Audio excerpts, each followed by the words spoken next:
Fala galera, aqui é o professor Matheus e hoje nós vamos continuar o nosso estudo sobre movimentos em duas dimensões. Hoje a aula é sobre lançamento oblíquo. Lançamento oblíquo é um outro movimento em duas dimensões, bem parecido com o lançamento horizontal, como a gente tinha visto lá no caso do avião, só que no lançamento oblíquo, o nosso móvel ele vai ter essa trajetória aqui, ó, parabólica, como está nesse desenho. O que está aqui em laranja é a trajetória de um lançamento oblíquo. Então, nosso móvel agora ele vai partir da origem, subir e descer. Enquanto que no lançamento horizontal era somente a descida.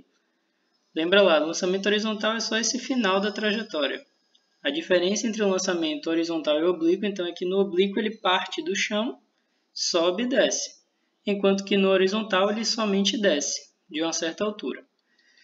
Bem, vejamos.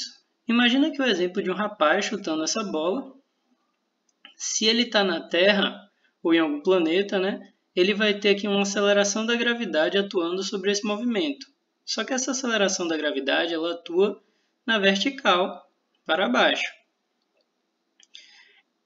E essa bolinha aqui, ao ser chutada, ela vai ter um movimento na vertical e na horizontal.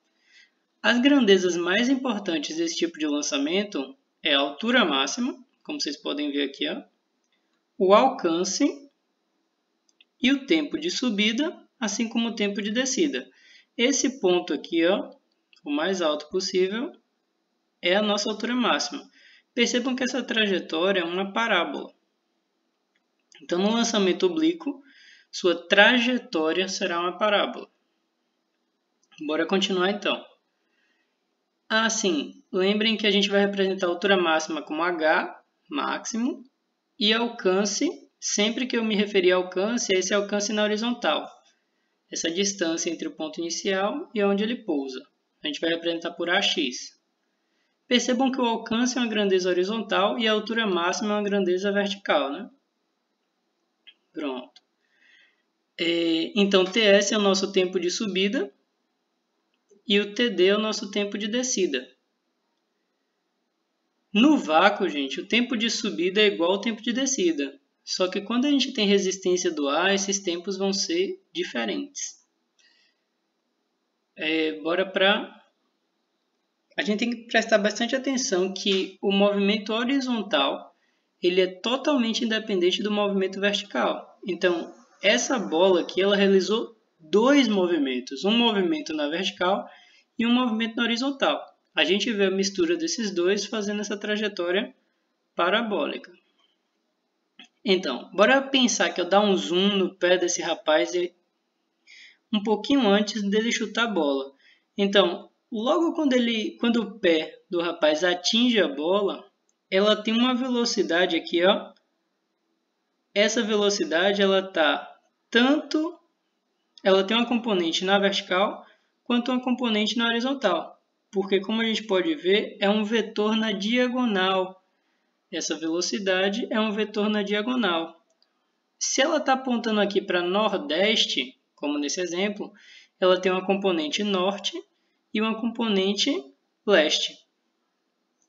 Observem que a componente, esse vetor V0, é o que a gente vai chamar de velocidade inicial, ele que vai ser na maioria das vezes dado a você. E esse ângulo aqui é o ângulo formado com o solo. O solo está na horizontal, nesse nosso referencial. Então, esse ângulo θ é o ângulo formado com o chão. Todo vetor diagonal pode ser escrito com suas componentes. Lembrem que quando eu escrevo as componentes, esse vetor V0 ele deixa de existir. Por isso que eu pintei de cores diferentes. O VOY e o VOX, como a gente já viu lá em vetores, são essas componentes. Para encontrar o VOX, a gente tem que usar um pouco de trigonometria, assim como o VOY. Por que a gente está encontrando o VOX e o VOY? Porque a gente vai estudar um movimento totalmente independente do outro. A gente vai estudar tudo que está na vertical, separado de tudo que está na horizontal. Dá para perceber uma coisa aqui interessante, que esses três vetores juntos, eles formam um triângulo retângulo. Então aqui tem que obedecer ao Teorema de Pitágoras, né? Mais tarde a gente vai ver quais são as implicações disso aqui. Bora lá, lembrando, o seno é cateto oposto sobre hipotenusa. Então, o seno desse ângulo é VOY, que é o cateto oposto, dividido pela hipotenusa V0. Aqui, ó, a relação. E o cosseno do ângulo é o cateto adjacente sobre a hipotenusa. O adjacente é o que está próximo, então vai ser o VOX dividido pela hipotenusa V0. Se eu isolar aqui ó, o VOY, se eu deixar ele sozinho desse lado, o V0 ele passa multiplicando. Então, o VOY nada mais é do que V0 vezes o seno do ângulo, e o VOX é o V0 vezes o cosseno do ângulo. A gente pode também brincar para lembrar que o vetor que está em pé vai multiplicar pelo seno, e o vetor que está deitado pelo cosseno. Componentes da velocidade, né? Esses dois vetores que a gente acabou de encontrar, o VOY e o VOX, são componentes da nossa velocidade inicial. E olha aqui onde entra o Teorema de Pitágoras. Tem questões que vão perguntar o módulo da velocidade resultante. Velocidade resultante, lembrem, são dois vetores que estão perpendiculares, então a gente tem que usar o Teorema de Pitágoras. O v ao quadrado, que é o nosso v0, né? Ao quadrado, ele é v0x ao quadrado mais v0y ao quadrado, se for no início. Se for em qualquer instante, vai ser também dessa mesma forma. A nossa velocidade resultante ao quadrado vai ser o que está na horizontal ao quadrado mais o que está na vertical ao quadrado. Tudo isso é consequência desse nosso triângulozinho, né? A gente tem que analisar o movimento vertical e horizontal separadamente. Então, o que está acontecendo na vertical? Bora pensar aqui na situação. Esse corpo aqui, na vertical, tem a ação de uma aceleração da gravidade. Logo, vai ser um movimento uniformemente variado na vertical, com uma aceleração negativa, porque essa aceleração está para baixo. E na horizontal, não tem nenhuma aceleração se eu desprezar a resistência do ar e desprezar também o atrito. Então, você só tem aqui ó, um movimento uniforme na horizontal. Ciente disso, a gente vê aqui ó, que na vertical temos um movimento uniformemente variado, onde a aceleração é menos g, porque aponta para baixo. E na horizontal, a gente tem um movimento uniforme, onde a velocidade inicial é o v0x. Lembre que no movimento uniforme a velocidade nunca muda, mas no movimento uniformemente variado a velocidade muda e inverte de sentido. Bora lá. A gente pode concluir também que aqui a gente tem ó, no eixo y e no eixo x. Esse é o diagrama que você sempre vai ter que fazer nas suas questões. Faz a trajetória, desenha a bolinha onde ela vai cair, o ponto de altura máxima. Se no eixo y é um mv, a gente tem essas equaçõezinhas aqui do movimento uniformemente variado. Então, tudo que me perguntarem sobre a altura máxima, se me perguntarem sobre a velocidade vertical, eu vou ter que utilizar essas fórmulas. Observem que são as mesmas do mv, a única diferença é que aqui está um yzinho, para você lembrar que é na vertical. Velocidade na vertical e aceleração da gravidade negativa. Eu estou convencionando que para baixo é negativo, para cima é positivo, para a direita é positivo, para a esquerda é negativo. Por isso que a nossa aceleração da gravidade está negativa. E no eixo x, observe que aqui tem a equação da posição, a equação da velocidade, que é a função horária da velocidade, e a gente tem a equação de Torricelli. Tudo em termos de y, né? Movimento vertical. No eixo x, a gente tem um movimento horizontal. Se é um movimento uniforme, a gente tem essas duas equações de movimento uniforme. O que é que essas equações nos dizem? Aqui é a posição da partícula em qualquer instante de tempo. Olha o Vx que aparece aqui. Lembrem que Vx é a velocidade inicial no eixo x. E se a velocidade x é a inicial, significa que a velocidade nunca muda na horizontal. Então, durante todo o movimento, todo o lançamento oblíquo, você vai ter a velocidade horizontal constante. A única velocidade que está se modificando é a vertical. Agora a gente vai encontrar as grandezas mais importantes desse lançamento, que é o alcance horizontal e a altura máxima. No vácuo, como eu já comentei com vocês, o tempo de subida é igual ao tempo de descida. Então, o tempo total, que a gente também chama de tempo de voo, ele é dado pela soma dos dois, o tempo que demora para subir e o tempo que demora para descer. Como eles são iguais, eu vou dizer que é 2 vezes o tempo de subida. Então, falta eu descobrir quem é esse tempo de subida. Como na horizontal a gente vai utilizar a letrinha x, né? Então, a gente tem as duas equações do movimento uniforme, que na realidade é só uma, né? E a outra diz que a velocidade é constante. Se eu tenho essa equação na horizontal, eu já sei o tempo total do percurso. Então, eu sei o tempo que demora para a bolinha subir e para ela descer. Se eu convencionar que a posição inicial da bolinha é 0, então sobra somente esses dois termos. Se eu quero o alcance horizontal, que é o ponto, a distância exata entre de onde a bola saiu até onde ela vai aterrissar, eu preciso desse tempo total no lugar do meu t. Então eu fico com 2ts, que é o tempo de subida, vezes Vox. Esse Sx vai se tornar nosso alcance, no caso. Então, meu alcance horizontal ele sempre vai ser a velocidade no eixo x vezes 2 vezes o tempo de subida, sendo que esses 2 vezes o tempo de subida é o tempo total de voo. E Vox é a velocidade na horizontal. Outra forma de a gente encontrar agora a altura máxima, né? No ponto de altura máxima, a gente sabe que olha o que está acontecendo com a bolinha. Você faz o lançamento da bola e a velocidade no eixo y ela vai diminuindo ao longo do lançamento. Quando chega no ponto de altura máxima, a velocidade no eixo y, para cima no caso, ela é 0. É o ponto de inversão do sentido do movimento. Após esse ponto de altura máxima, a velocidade no eixo y começa a apontar para baixo, até chegar aqui com a mesma intensidade que partiu. Então, pessoal, vale salientar que no ponto de altura máxima, a velocidade no eixo y ela é equivalente a 0. Isso tem que ficar bem claro. Por que que isso vai nos ajudar muito? Se eu sei que Vy é 0 no ponto de altura máxima, e Sy, gente, é o deslocamento na vertical. Percebam que daqui para cá, a gente teve um deslocamento de exatamente a altura máxima. Não tem nenhuma altura maior do que essa, durante toda a trajetória.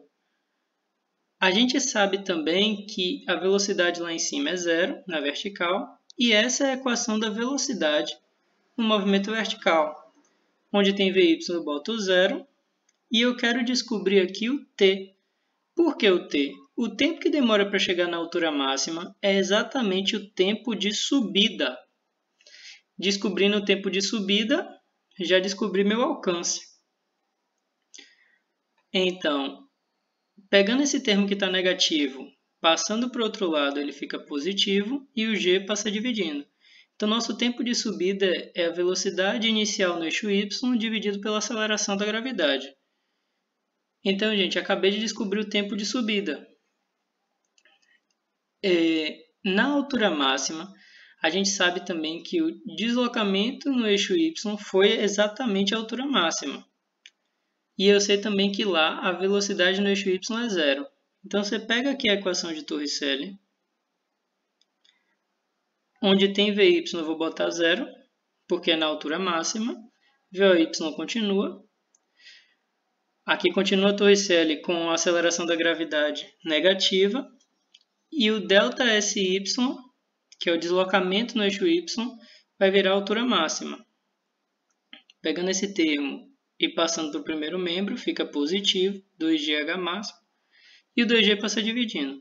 Então, se eu quero calcular a altura máxima de maneira rápida, é só pegar o VOY ao quadrado e dividir por 2 vezes a aceleração da gravidade.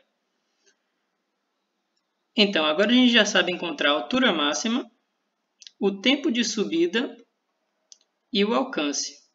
Gente, essas três grandezas são as mais importantes do lançamento oblíquo. Se o problema for diferente, se ele não pedir nenhuma dessas três grandezas, você tem que utilizar as equações que a gente viu lá em cima. Essas equações aqui, ó. Se a questão perguntar qualquer coisa na vertical, você tem que usar uma dessas três. Se for alguma coisa na vertical envolvendo o tempo, você vai utilizar uma dessas duas. Se não envolver o tempo, diretamente Torricelli. E se perguntar alguma coisa na horizontal, você sempre vai usar uma dessas duas equações. Seja essa aqui, conceitual, ou seja de cima, que é a função horária da posição. De maneira rápida, para todos os exercícios comuns, sua forma de resolver vai ser o seguinte. Encontra o tempo de subida, que é VOY sobre G. Depois encontra o alcance no eixo X, que é simplesmente a velocidade inicial no eixo X vezes 2 vezes o tempo de subida. E encontra a altura máxima, que é VOY ao quadrado sobre 2G. Encontrando essas três grandezas, você tem tudo do lançamento oblíquo. Claro que vão ter questões que vão pedir outras coisas além dessas três grandezas, mas as fáceis você vai olhar aqui e já faz direto. Lembrando que essas três grandezas dependem quase que totalmente dessas duas outras aqui, ó, que é a velocidade horizontal inicial, que é o VOX, e a velocidade vertical inicial, que é o VOY. Vamos aqui resolver uma questãozinha rápida para vocês perceberem como é tranquilo algumas questões. Essa é a questão mais tranquila que você vai encontrar. É bem rápida de resolver, observem. Claro que nessa questão tem uns valores feios, mas fazer o quê, né? Um corpo é lançado para cima com velocidade inicial de 50 metros por segundo, numa direção que forma um ângulo de 60 graus com a horizontal. Olha, gente, ele já me deu o ângulo e me deu a velocidade inicial. Então ele me deu tudo. Eu só preciso dessas duas coisas. Essa velocidade inicial é o meu V0. Ele disse o seno e o cosseno. Se é do 60, ele nem precisava dizer, porque a gente pode encontrar pela tabelinha. Desprezando a resistência do ar, calcule. Letra A. A velocidade do corpo no ponto mais alto da trajetória. Já ficou evidente, ó. No ponto mais alto da trajetória é o ponto de altura máxima. Como nós sabemos que na altura máxima a velocidade na vertical é zero, só sobra a velocidade inicial na horizontal. Só sobra o VOX. Observem aqui, ó. É nesse ponto que ele quer a velocidade. Então, bora lá para a minha resolução. Ele me deu a velocidade inicial, o ângulo e o seno e o cosseno desse ângulo. Eu sei que no ponto de altura máxima só tem a velocidade horizontal inicial. Então, pego a velocidade inicial e multiplico pelo cosseno do ângulo. 50,05, 25 metros por segundo. Letra B. A altura máxima atingida pelo corpo. Utiliza logo a fórmula rápida. VOY ao quadrado sobre 2G. Utilizando aqui a fórmula. Quem é VOY? A gente tem que lembrar. VOY é a velocidade vezes o seno. Seno sem sono, cosseno com sono. Pensa assim, y é vertical, está em pé. Então, VO vezes o seno de 60, tudo isso ao quadrado dividido por 2G. Aqui eu substituo os valores. Claro que fica uma continha feia aqui, mas dá para fazer numa boa na mão. Agora bora ver a letra C. A distância horizontal entre o ponto de lançamento e o ponto que o corpo volta ao solo. Gente, essa distância horizontal é exatamente o alcance no eixo X. Então, é somente eu pegar a velocidade no eixo X inicial e multiplicar pelo tempo de voo, que é 2 vezes o tempo de subida, que é o tempo para subir mais o tempo para descer. Lembrando que VOX é V0 vezes o cosseno de 60, bota os valores, e o tempo de subida ficou faltando, então você tem que encontrar ele. Tempo de subida é VOY sobre G, VOY é V0 vezes o seno de 60, dividido por G, substituindo os valores, encontrei 4,35 segundos, substituí na minha fórmula anterior, encontrei 217,5 metros. Galera, isso é tudo por hoje, espero que vocês tenham entendido. Qualquer dúvida, manda mensagem para mim. Isso é tudo. Valeu!